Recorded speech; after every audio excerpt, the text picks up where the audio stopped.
नमस्कार साथियों। हमने पिछली दो वीडियो में जो राजस्थान विश्वविद्यालय बीए फर्स्ट ईयर में हिंदी साहित्य में ढोला मारूरा दुहा लगा हुआ है, उसकी दो वीडियो में तीन यानी कि 6 दोहों की व्याख्या कर ली थी। अब आगे क्रम को बढ़ाते हुए हम आगे के 3 दोहों की व्याख्या करेंगे, जिसमें हमने पहले वीडियो में हमने देखा कि जो ढोला और मारवाड़ी का विवाह हो गया था। उसके पश्चात हमने दूसरी वीडियो में देखा कि उनके विवाह के पश्चात में जो मारवाड़ी है वो यौवन को प्राप्त कर चुकी है और उनको स्वप्न में जो प्रियतम दूल्हा दिखते हैं, उस स्वप्न के अंदर प्रियतम के दिखने मात्र से उनको उनसे प्रेम हो जाता है और सखियां जो है उन पर अचरज करती है, उनसे वार्तालाप में पूछती है तुम इतनी उदास क्यों हो। अब आगे के 3 जो दोहे हैं इसमें हम विरह अवस्था देखेंगे मारवाड़ी की, कि उसको जब ढोला का स्वप्न में देखने से प्रेम हो जाता है, उसके पश्चात उसको हर ऋतु का जो संयोग काल में जो ऋतु अच्छी लगती है, अब प्रियतम से मिलने के लिए हर ऋतु जो है उसको पीड़ा दे रही है, उसको कष्ट दे रही है। तो पहला जो दोहा है उसमें क्या बोल रहे हैं, चहु दिस दामिनी सगन गन प्यो तज तिड़वार मारो मर चातक भय पियो पियो करत पुकार पावस आयो साहिबा बोलो लागा मोर कंता तू घरी नवी जोबन की जोर राजा प्रजा गुणियजन कविजन पंडित पात सगड़ा मन ऊंचो वहु बूठे तो बरसात। अब यहाँ पे क्या है कि पहले तो हम कुछ शब्दों को देखते हैं। चहु मतलब चारों, दिश मतलब दिशा, क्या चारों दिशा, जो चारों दिशाएं हैं उन दिशाओं में दामिनी मतलब होती है बिजली, सघन यानी कि घने, घन यानी कि बादल, घने बादल, घने बादलों में चारों दिशाओं में जो घने बादल छा गए हैं और उन बादलों में बिजली जो है वो चमक रही है। और ऐसे समय में पियु यानी कि प्रियतम, और यहाँ पे मारवाड़ी के प्रियतम कौन है, ढोला। ऐसे समय में उसके प्रियतम मारवाड़ी के प्रियतम ढोला तजी तिड़वार जो है, तजी यानी कि त्याग कर, छोड़कर,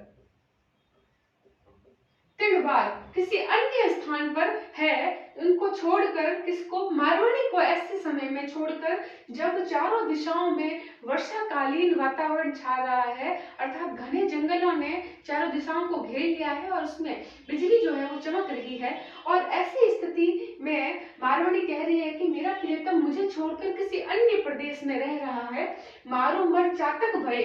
तो ऐसी स्थिति में जब वर्षाकालीन जो ऋतु है वो उसके इस विरह को और अधिक बढ़ा रही है, तो क्या कह रही है कि मारू यानी कि मारवाड़ी, मर चातक भय यानी कि मरकर, चातक यानी कि एक चातक पक्षी होता है, चातक पक्षी बन गई है। चातक पक्षी क्या करता है कि वर्षा काल की पहली बूंद का सेवन करके अपना जीवन व्यतीत करता है, अर्थात वो किसी और स्वच्छ पानी कितना हो उसका सेवन नहीं करता है, वो इंद्र भगवान के द्वारा की गई वर्षा पर ही निर्भर रहता है। ऐसे ही जो मारवाड़ी है वो अपने प्रियतम मात्र से ही अपने जीवन के प्राणों की रक्षा चाहती है, और वो चाहती है प्यू प्यू करत पुकार, और वह प्यू प्यू की प्रियतम की पुकार करती हुई ही मर कर क्या हो गई है, चातक पक्षी की भांति हो गई है, जो केवल और केवल अपने प्रियतम के मिलने से ही सही हो सकती है। अगली पंक्ति क्या है कि पावस आयहु, पावस क्या होता है, वर्षा ऋतु, ठीक है, वर्षा ऋतु के आया हुए के आने से साहिबा, साहिबा मतलब हे प्रियतम, वर्षा ऋतु के आने से बोलने लगा मोर, वर्षा ऋतु के जैसे ही आगमन होता है और बादल गरजते हैं तो चारों ओर मोर जो है वो बोलने लग जाते हैं। कंता, कंता स्वामी को कहते हैं, कंता मतलब प्रियतम या फिर स्वामी। हे कंता तू घरी नवी, अर्थात तुम जो है वो घरी मतलब घर आ जाओ। जोबन की दो जोर यानी कि कीतो मतलब क्या जोर है, किस पर, यौवन पर, मैंने तो पूर्ण यौवन को प्राप्त कर लिया है, अब इस पूर्ण यौवन के पश्चात एक प्रियतम से मिलने की उत्कंठा ही शेष रह जाती है, तो इस पर मेरा क्या जोर है, इसलिए तुम हे प्रियतम घर पर आ जाओ। अगली पंक्ति क्या है, राजा प्रजा गुणियजन, अर्थात राजा प्रजा गुणीजन कविजन पंडित पात मतलब पेड़ों के ऊपर जो पत्ते निकलते हैं, 9 पत्ते अंकुरण, वो सगला मन ऊंचा हुआ, सगला यानी कि सभी, सभी के मन क्या हो गए हैं, ऊंचा यानी कि उल्लास से भर गए हैं, उल्लास। वो यानी कि हो गए हैं, उल्लसित हो गए हैं, बूढ़े तो यानी बरसते तो, बरसते ही क्या, बरसते ही बरसात के, वर्षा काल में जब बरसात आती है तो वर्षा के बरसने से, बरसते बरसने से क्या हो गए हैं, सगले मन, सभी के मन क्या है, उल्लास से भर गए। किनके सगले मन, यहाँ पर इसमें जो कवि है वो कवि अलग अलग वर्ग के लोगों के कैसे वर्षा ऋतु उन पर प्रभाव स्थापित करती है उसके बारे में बताया है कि राजा